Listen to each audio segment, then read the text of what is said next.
Welcome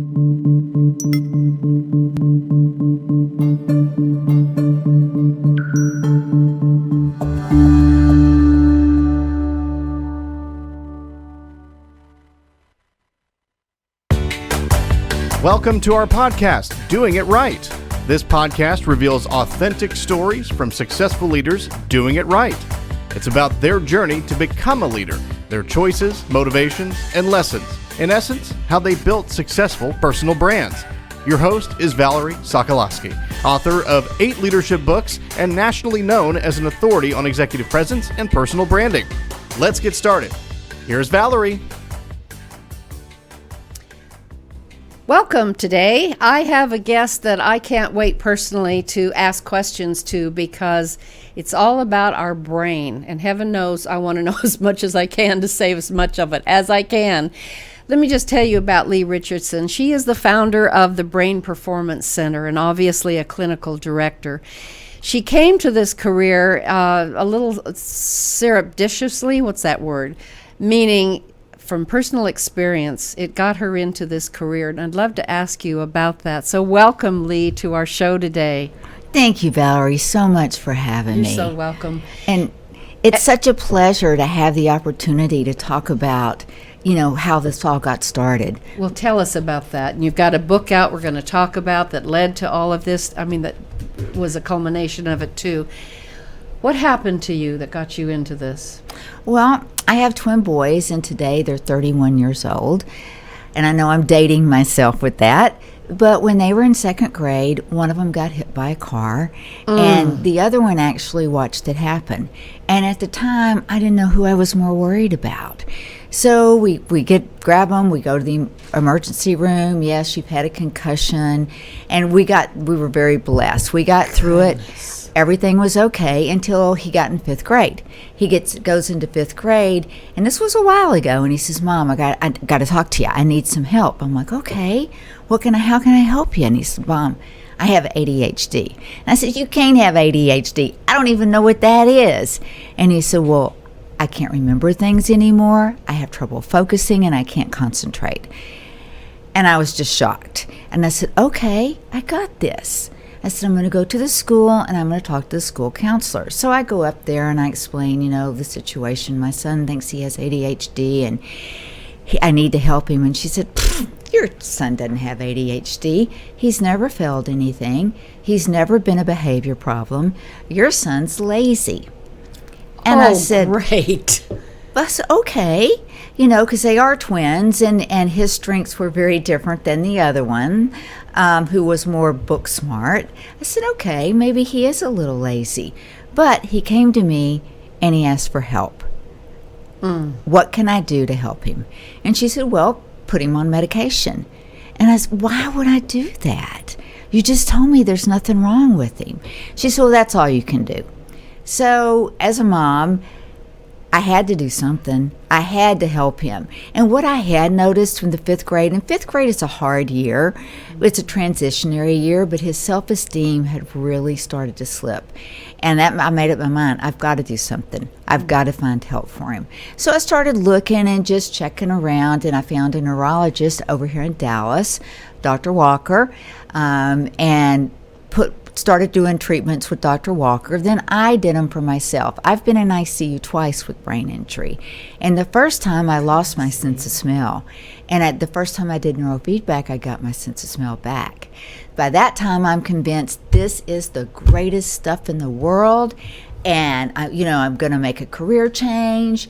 And so I grabbed Dr. Walker. "Dr. Walker, get in here. Let me talk to you. Sit down. Let me tell you what the deal is." And he's like, "Okay." I said, "I'm going to go up to UNT. I'm going to do my didactic training in the lab up there. Then I'm going to come back down here and I'm going to do my internship with you. And if you're lucky, I just might work for you." And he laughed and he said, "Okay." And that is exactly what happened. I got board certified in 2004 and worked for him until 2009. And I was so touched at the difference I saw it make in my son and me personally too. But to see my son go from the point where he just no self-esteem, low self-confidence, thinking he couldn't do anything academic, to the point where, he graduated from DU, Denver University, so he obviously got his brain working the right way. Wow, what a story. To have someone in the field that's not only your children went through this, your son, the other one saw it, that had to be traumatic. And what were your brain injuries? Mine were, my boys were very young. I was living in Connecticut, and it was a July 4th. We were at a pig roast. And in Connecticut, all the houses have basements. And I had on my cute little new shoes and little skirt, and I was helping clear, bringing things in from outside and using the basement stairs. And I slipped, hit my head on a concrete floor in the basement, woke up in the hospital, had no idea where I was, what happened.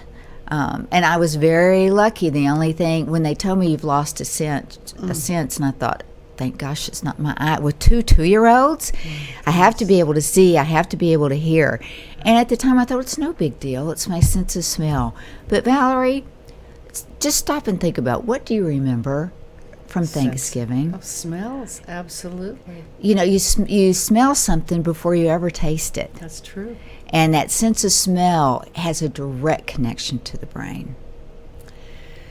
There are so many ways I could take this interview. I want to go back to the one thing you said about your son coming to you and asking for help, and a teacher saying, put him on meds. And this was some time ago. It was second grade, now he's 31. Right. So fast forward to today. And we're all seeing so much stress in our city, in our schools, in our world. Is it getting that much worse? And what can we do about kids? Let's just stick on kids that maybe aren't coming to their parents, but teachers could be very aware of issues. What should we be doing and saying to these kids instead of putting them on meds? Well, I think the first thing that we have to do is really understand, and it's hard because the only assessment that the schools use for ADHD is just a verbal. Do you have problems paying attention? Can you not sit still in your chair? And for anxiety, unless someone has to leave the classroom or breaks down into tears, it's hard to pick up on. But I think that as parents, we need to be aware of how is school today? How is your day today?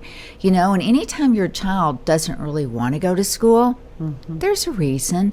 Or anytime your child is going down to the nurse's office to lay down on a regular basis, the tummy hurts, there's a reason. And we have to stop and pay attention to that. And our first response to everything these days is medication. It is. It is, isn't it? It is. Not only kids, but what about in the workplace? Recognizing as a leader, as an example, if one of your people might be going through some things and recognizing that. I was sharing with you before the show a situation where senior vice president was very busy, and one of his employees was having difficulty, and he really didn't recognize it because the employee was quiet anyway. And as it turned out, unfortunately, this man committed suicide. My client couldn't get over it because he felt like he had not recognized it and was partially to blame. So what are some signs that in the workplace we can look for, especially for people who are quiet and more introverted? It is hard when people don't really make eye contact and don't really interact with their coworkers anyway. But I think that, look for changes in behavior. Is that person, they used to get up and walk outside a couple of times a day to get some fresh air, or they would go have lunch with somebody. They may not interact, but they would go with some people to have lunch. Are they socially isolating? Are they just staying at their desk with their head down? Are they a little more irritable? Are they slower to respond? Or Do they respond too quickly? Are they becoming more impulsive? So look for changes in their behavior. And, I think everybody should be checking in. We all need to check in on each other. No matter where you work, there's some level, some sense of community.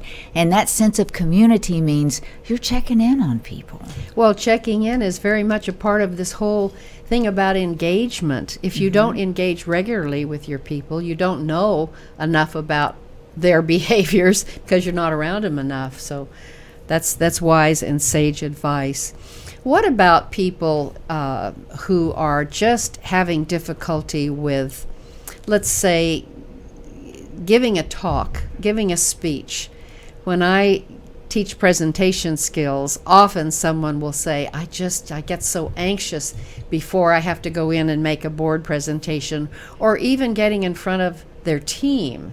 So do you have any tricks, maybe just physical, that they can do that you'd share? Actually, and public speaking is one of the biggest fears that a lot of people have. Yes, it is. They'd rather take a bullet than have to go and do a presentation in front of a crowd. Right. So the first thing I say is, feel grounded.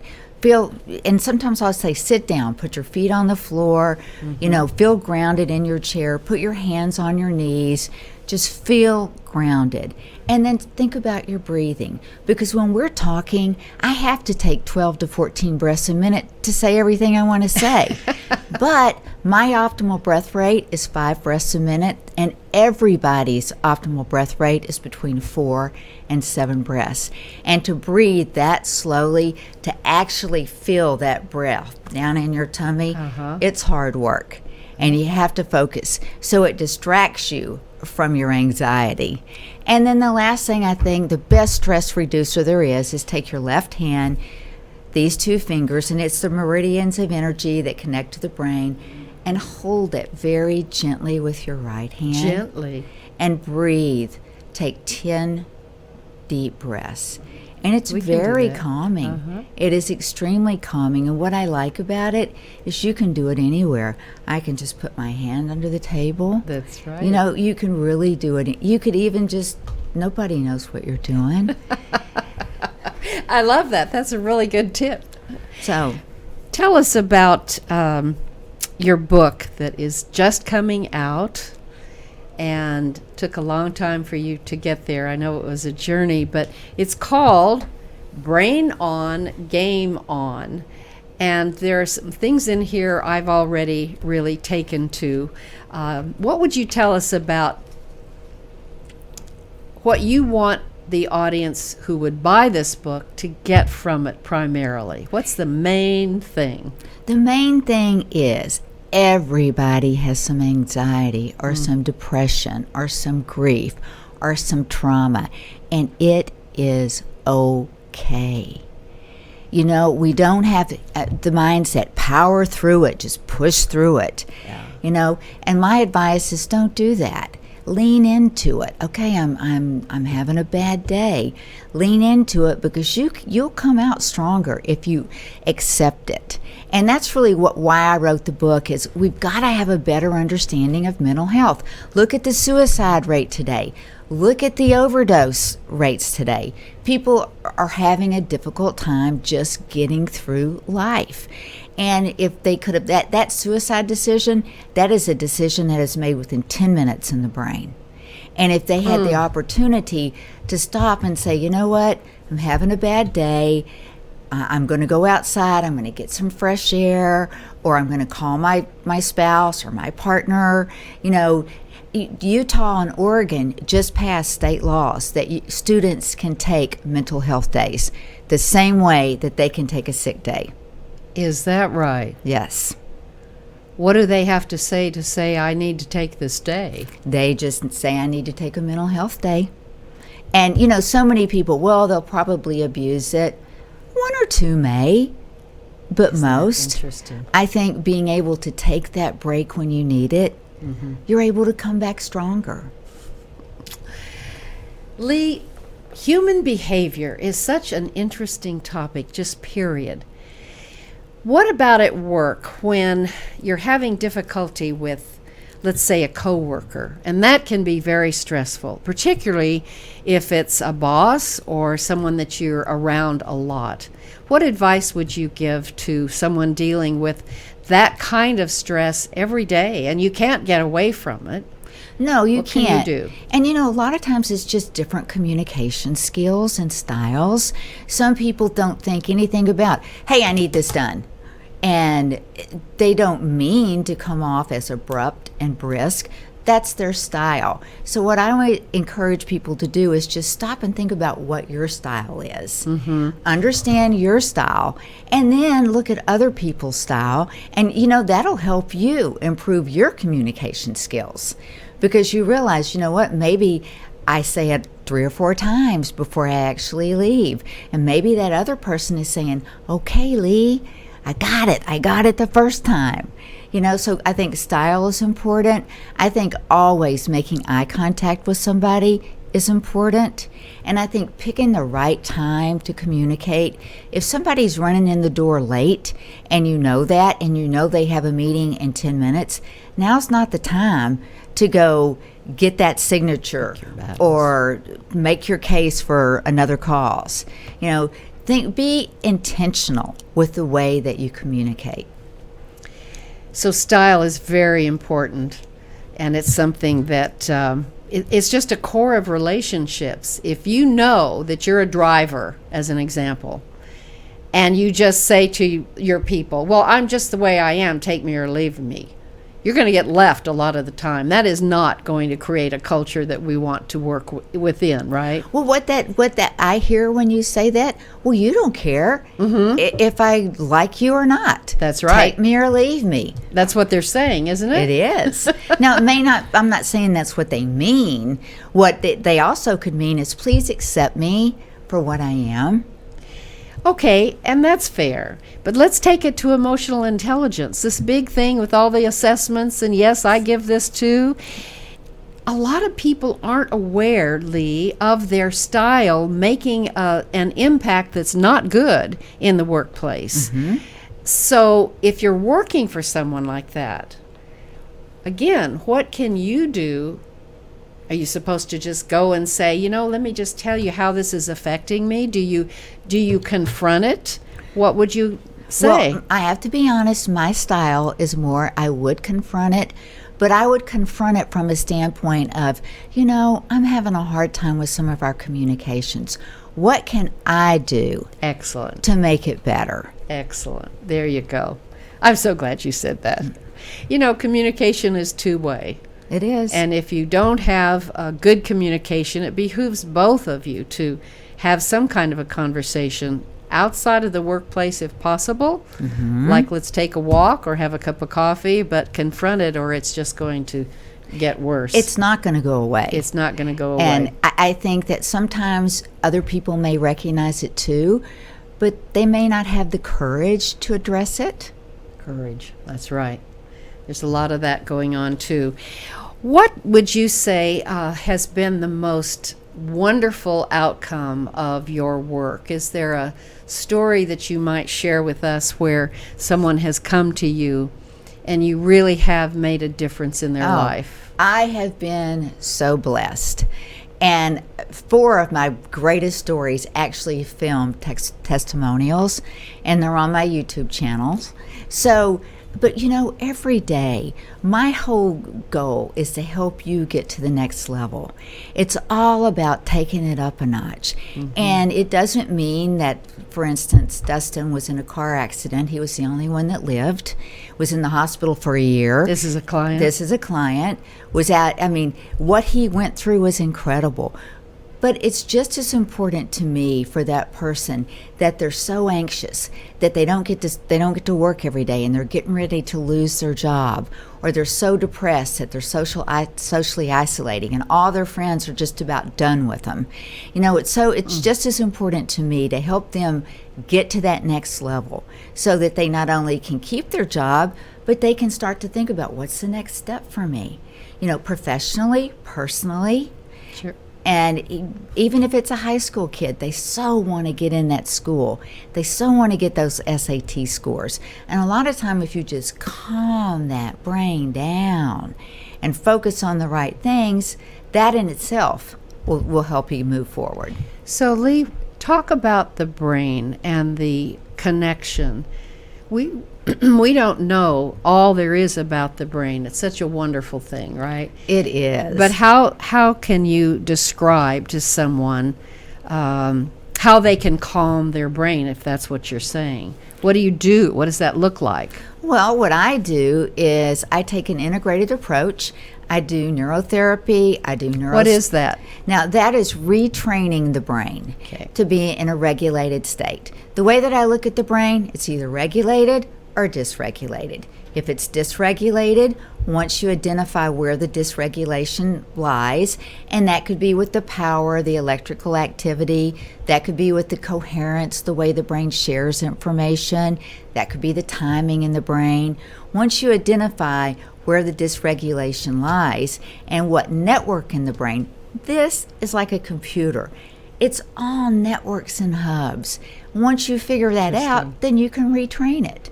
And while we're doing that, we're working off of treatment goals, because I honestly believe if you don't know what you're looking for, you're never going to find it. Well, that's for sure. Has there been, final question to you, have there been things in your life from the stories you shared first until today that have given you some really strong beliefs or pieces of advice around all of this anxiety that we're dealing with today, and you're the expert in? Maybe leave us with some points of view that you've come to from your experiences. I think the most important thing is you have to own what you do, and you have to own what you don't do. And tell me more about that. Okay. When we know, let's say we know we get so anxious that it's hurting our relationships. Okay. And instead of saying, I understand that the way that I communicate with you or the way that I push you away is hurting our relationship, we just keep our head down and just hope it's going to get better. Right. Own it. Be the first to own it and say, I know things aren't the way they should be. Help me help myself. If you cannot do one thing, it is okay to ask for help. It is okay to say, I'm having a hard time. Could you help me help myself? You know, that word help, Lee, is so powerful.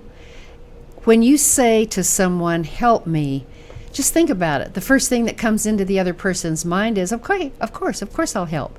That word help, we don't ask for it enough. I'm so glad you brought that up. And I had to learn this, I don't know how many years it took for me to ask for help.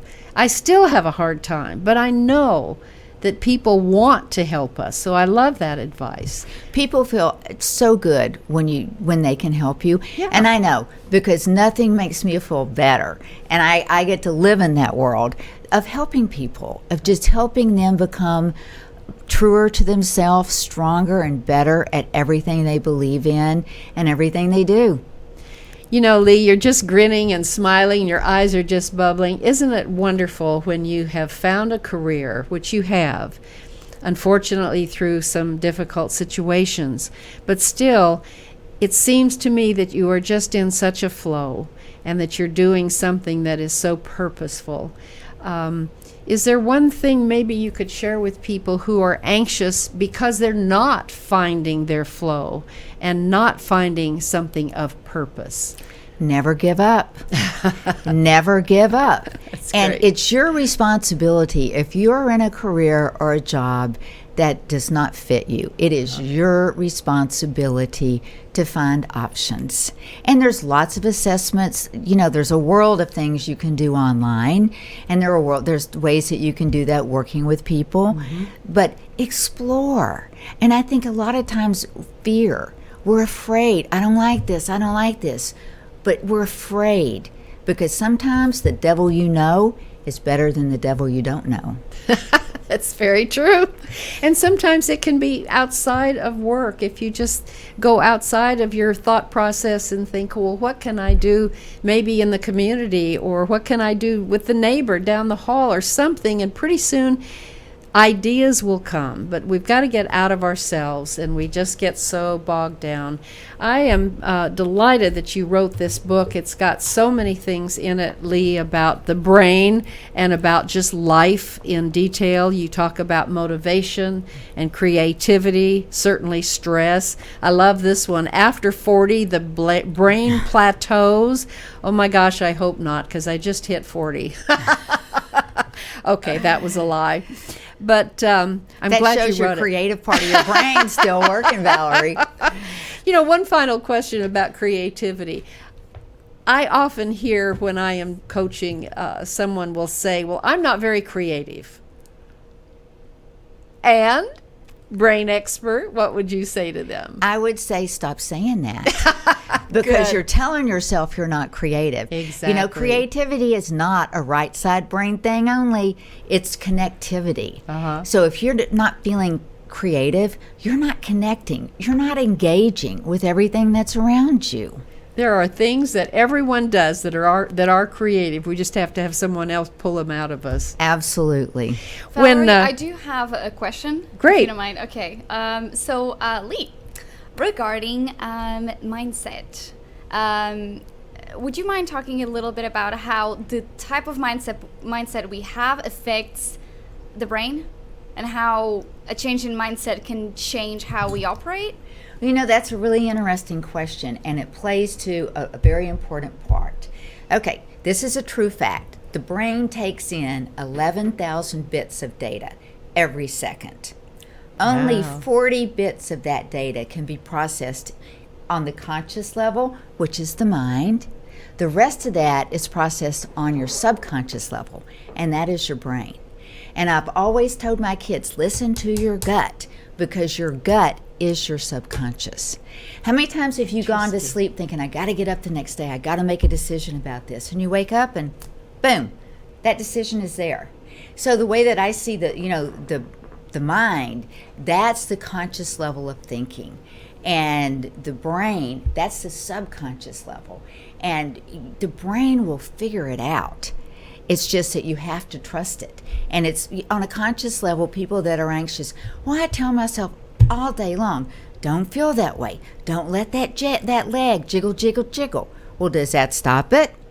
No, because you need the subconscious, the brain, to get regulated, and that will stop it.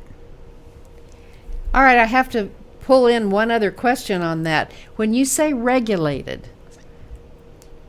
how can we regulate our brain without coming to get the therapy? Absolutely. You can practice mindfulness. You can, and this is a true statistic. 80% of us are either worried about the future or lost in the past. Stay 80%. Present. Present is a gift. And if you stay in the moment, instead of, letting that fortune teller in your brain go off, well, that's not going to work out, and if that causes that, this is going to happen. Just stay in the moment and stay there and appreciate what's going on around you, and then you don't find yourself jumping forward or jumping back, because when you do, you jump either way. It's an unpleasant experience. It is. What stresses you the most? Well, right now, in the present, Lee. In the present, I'm looking for new space because I lost my space to the tornado. Oh, but it every day, it's the thing that stresses everybody out. It's worrying about my family. Family comes first. But right now, family's taking a second. So don't stop for a moment, because I have to ask about that. We get so many tornadoes and bad weather in Texas. So you just went through something pretty traumatic. I did. So go ahead and tell us about it and how you have kept going. Well, it is very traumatic. When I started Monday morning at 7 a.m. trying to get to my office, I had no idea what had happened there. Couldn't get there. I got there around noon.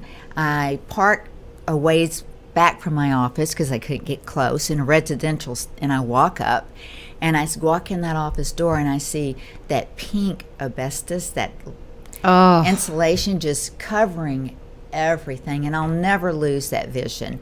But immediately, I got, you just start pulling it out, taking it out, getting my technology out of there. And I think at that moment, you're in such an adrenaline rush, you don't even stop and think about it. And then as the week plays on, you go through the grief cycle. You do, don't you? You truly Even do. if it's a computer you've lost in an office, it doesn't have to be a death to go through the grief cycle. No, you do. And the good thing for me is I thought, oh my gosh, think about those people, because one block over, there were houses that were destroyed. Yes. And I have so much to be thankful for. And I think I may have told you this. That Monday night, I laid in bed and I started to get all negative, and I just said, Dear God, help me stay grateful and thankful, and don't let me get pissy. Pissy. It's okay for you to say that on this show, because that's a real feeling. It is. And it's not a good feeling when you feel yourself going down. Why did I say that? Why did I act that way? Don't let me go there.